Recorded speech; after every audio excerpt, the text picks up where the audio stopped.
Main video 718. Subscribe to the channel. Hit that like button. You got something to say? Let's have a conversation.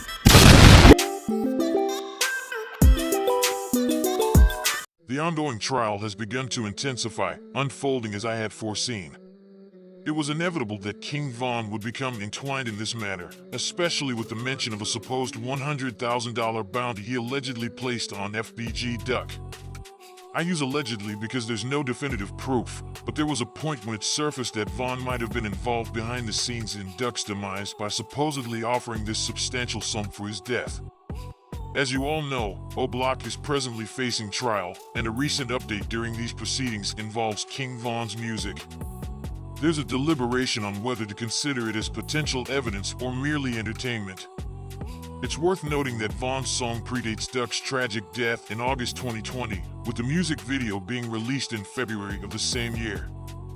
Von was known for his storytelling prowess in his music, yet this talent might have repercussions now, as eerie parallels between Duck's real-life demise and events depicted in Von's music video have surfaced. I've always emphasized that federal investigators meticulously scrutinize every detail, and it's unlikely that they'd overlook anything. Whether Von's music bears any relevance to the actual events is a matter under investigation.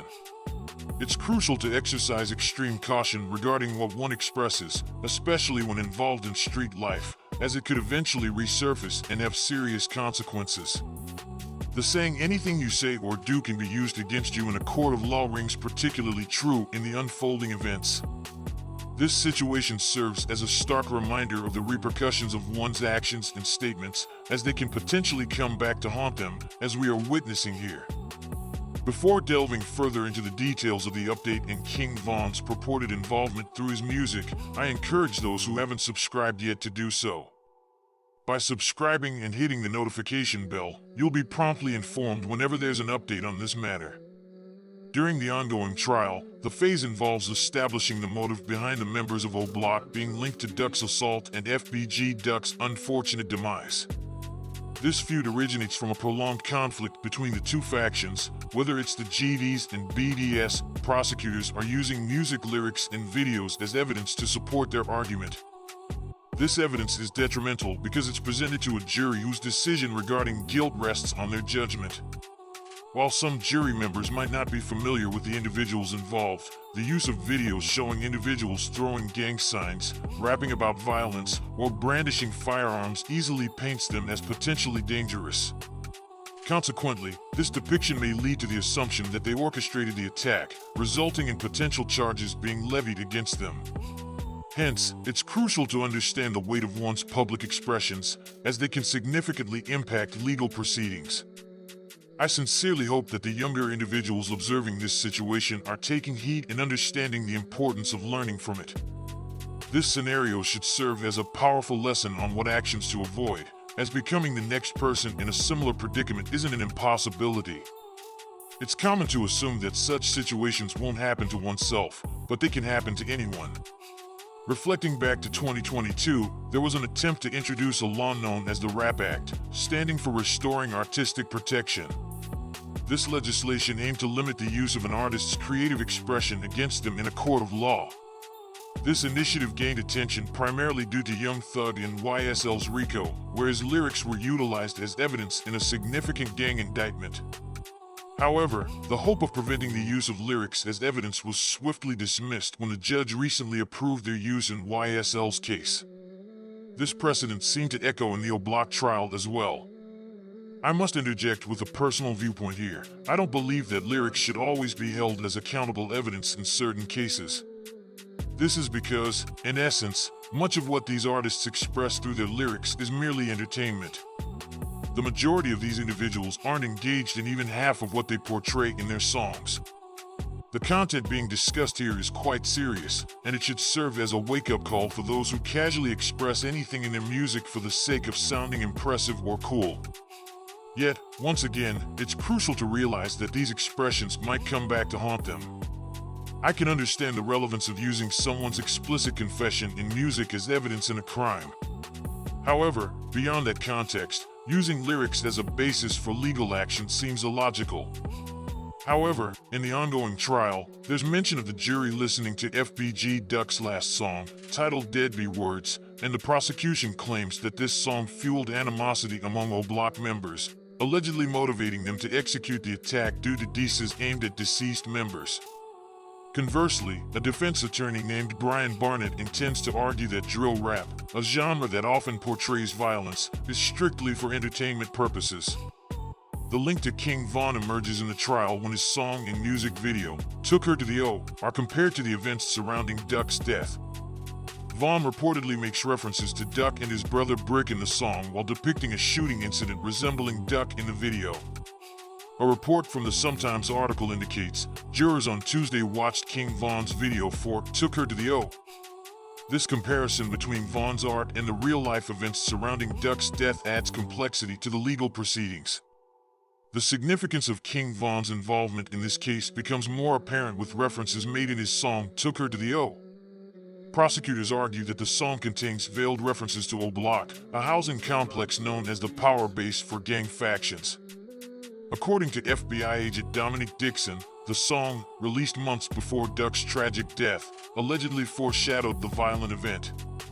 Dixon asserts that the song includes allusions to FBG Duck and his deceased brother FBG Brick. Moreover, the accompanying music video depicts Von seemingly fatally shooting a man resembling Duck. The prosecution is leveraging King Von's lyrics and video to create a broader motive, encompassing all individuals involved in the indictment associated with O Block. By linking Von's song and its imagery to the events surrounding Duck's attack, prosecutors aim to unify the accused under the umbrella of the O Block gang. This strategy streamlines the prosecution's case, asserting that all involved are collectively accountable. Particularly noteworthy is the allegation that Von himself is implicated in placing a bounty on Duck's life. To simplify this complex situation, consider that Von is alleged to have initiated a bounty on Duck's life, and prosecutors are using his song and its contents to establish a motive for everyone linked to O Block, suggesting their involvement in Duck's attack. In essence, the situation unfolds like this. King Von releases a song dissing Duck and portrays shooting gestures resembling Duck in the accompanying video.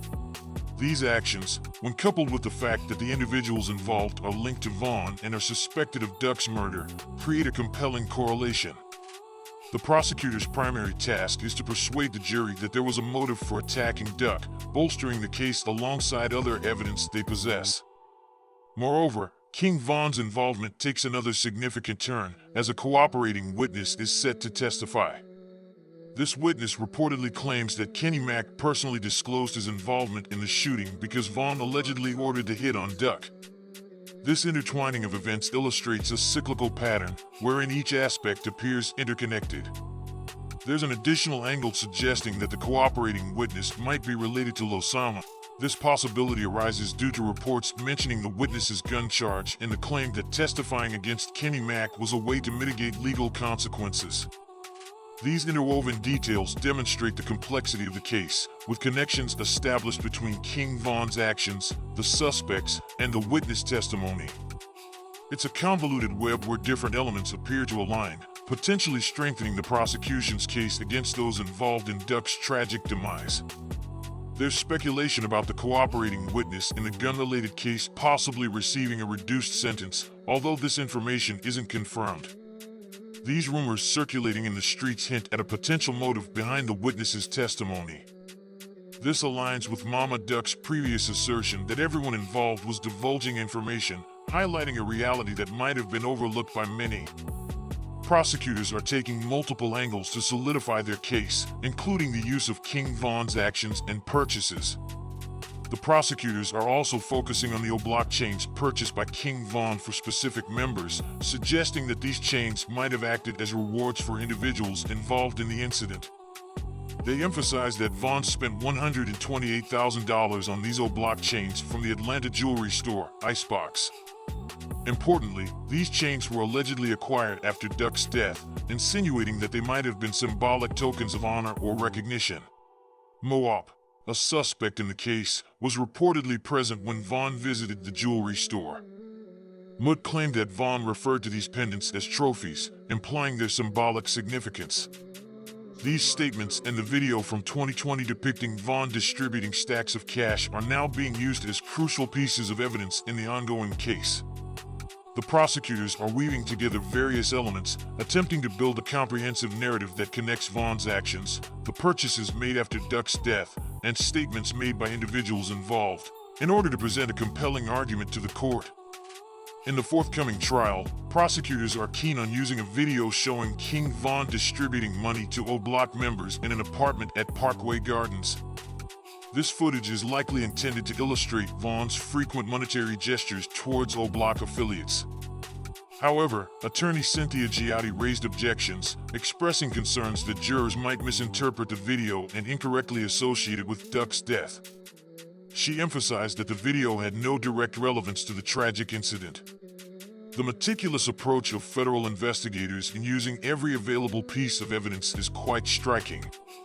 It highlights how anything posted on social media, even if it was meant for harmless display or had no connection to any negativity, can resurface and carry weight in a legal setting.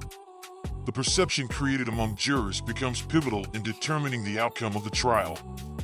To counteract the implication of money being handed out, another attorney, Steve Greenberg, adopted a shrewd tactic. He planned to present Drake's God's Plan music video, aiming to demonstrate that musicians often give away money as a means to garner attention and likes on social media platforms. This strategic move was an attempt to normalize such actions in the eyes of the jury. The back-and-forth strategies employed by the defense and prosecution underscore the complexity of the case, emphasizing the importance of perception and interpretation in the courtroom. Each side is meticulously crafting their narrative to influence the jurors' understanding of the evidence presented. During the trial, the prosecution brought up an unreleased song previewed by MuWop's Instagram. The lyrics reportedly included phrases like "Dude from 63rd couldn't get back up," "No balls clapped up," "Yeah, we had to mask up." This revelation might pose a challenge for the defense, as this snippet of lyrics seemingly references the incident involving Duck. I recall seeing the video previewed on YouTube when MuWop posted it. Now, this evidence might be challenging to defend against. The issue lies in the line "we had to mask up," which significantly complicates any potential defense. MuWop could attempt to justify it by claiming that he was simply reacting to the incident involving Duck, portraying it in a song. However, his involvement becomes more explicit when he states, "We had to mask up." It's astonishing and somewhat shocking how boldly these individuals involve themselves in their music, even to the extent of incriminating themselves. This aligns with the norm in the drill culture, where dissing rivals and self-incrimination through lyrics seems unfortunately commonplace nowadays. The situation perpetuates because individuals often don't consider that it could happen to them. Witnessing these events unfold in real time is truly eye-opening, making one realize the stark reality of it all. The individual involved must be reflecting on what could have been done differently to prevent this outcome. Surprisingly, this case doesn't seem to highlight exceptional police work, but rather a scenario where the suspects almost handed the case to the federal authorities. They left a trail of evidence through rental car surveillance, music videos, lyrics, cooperators' testimonies, and text messages, essentially providing the feds with a substantial case. Regarding the Chicago Sun-Times article, it hints at an upcoming phase in the trial that will focus more on Money Making Deep, who is Lil Durk's brother. The article teases some level of suspense, suggesting that Money Making Deep's name emerged towards the end of the trial day, alongside Lil Durk's name. FBI agent Dixon's involvement is mentioned, but the details seem poised to unravel in the forthcoming phases of the trial. In addition to Money Making Deep, Lil Durk's brother, the trial has also scrutinized Lil Durk himself. Kenny Mac's lawyer, Steve Greenberg, attempted to downplay Lil Durk's significance in the investigation, suggesting that he wasn't a pivotal figure. However, FBI agent Dixon countered this assertion by stating, "Did I say he wasn't important?" This exchange indicates an ongoing focus on various individuals connected to the case. The developments in the trial continue to unfold, revealing intriguing details. The complexity of the case and the involvement of different individuals have made it a compelling and lengthy proceeding. Sometimes, it's surprising and almost unbelievable to witness the audacity of the individuals involved. The evolving nature of this trial remains intriguing, showcasing the boldness and complexity of the situation.